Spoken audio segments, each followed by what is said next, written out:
Hey guys, and just Adam here at Berber Guitars, and we're just going to be putting together our little Teisco guitar. This is a lovely little guitar. I'm still not quite sure of the name. I asked questions before on the on Facebook, and I got a couple of cool responses from some people, which was very welcome. But I'm still not 100% on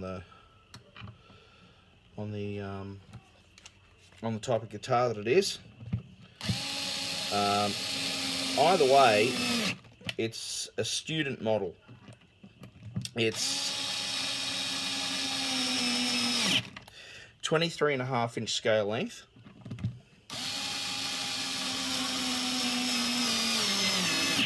And it's absolutely beautiful little thing. And it doesn't have a truss rod. And I don't think it's actually got reinforcing either in the neck. So I'm going to be stringing it with a light pair of Super Slinkies, 9 to 42.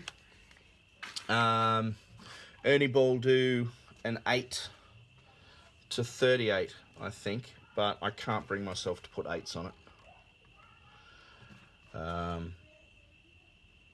at all. It's just a me thing. It's nothing personal, but I think nines will still give it a little bit of attention, and hopefully it'll just keep the neck right. Yeah. Well, from what I know, it's a so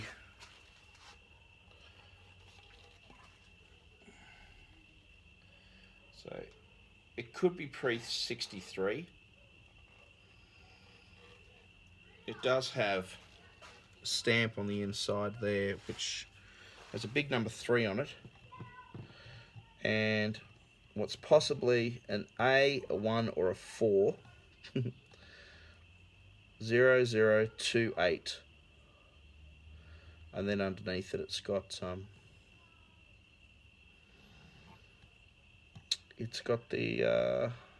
that big number 3.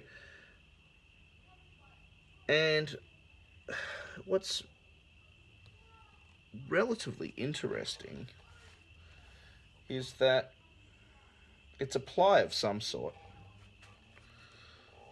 I don't know if you can see that, but just here, there's a little line just there where you've got a thin piece of ply and another piece of timber. But apart, it's not chipboard, which is really interesting, and for a little student model. Whereas I've got other Teiscos which are basically made out of particle board. Yeah, so which is rather interesting. So this one's not. This is actually, although it is a laminated timber, it's solid timber, which is rather lovely. So we're ready to basically put it together. The neck heel here had to be repaired because it had a break which went down. So it was still playable, funnily enough, when the string tension was pulling it up. But we had to get into there and glue it all nice and tight. It's not moving now, which is really lovely. So, and the poor old fretboard was coming off, and the fretboard is bound. You can see that here. It's a bound fretboard. Just there. And but it's a laminated timber as well. I've never seen that before. Maybe I don't live very much. I don't know. But I'm just trying to see if I can get a bit of an angle on this thing. Because I've lost my hook. I'm just going to see if this works. So usually I have a little hook that works. And I'm just trying to wedge my phone. Okay, I hope that works.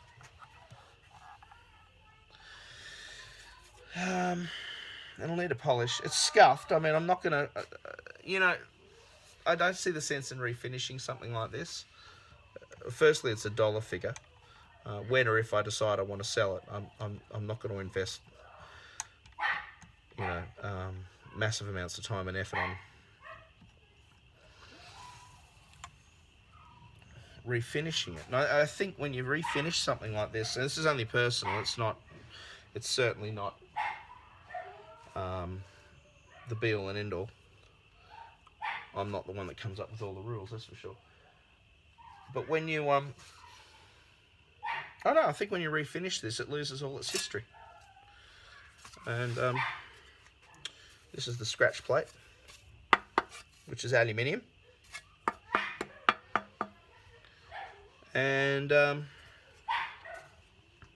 rather lovely. And I've actually bought a spare off eBay, so I've actually got a spare one of these. Because I'm taking measurements at the moment, and I'm going to base measurements and make my own, just for fun, and we'll see what happens. So you never know. Electronics wise, we've got I've tested this. It's actually a lovely little pickup. There's a letter E on it. There's no other. I still don't know whether this is a Teisco or an Audition or a Kawaii, or I'm assuming it's Japanese because the neck plate on the back actually says Japan. So I'm assuming it's come out of Teisco or Kawaii or one of those. I'm still learning about it, a little bit about it, but so far the history is taking it to around about pre-63. And again, I may be wrong. I'm going off what other people have told me. So other people are more learned than I am. And I am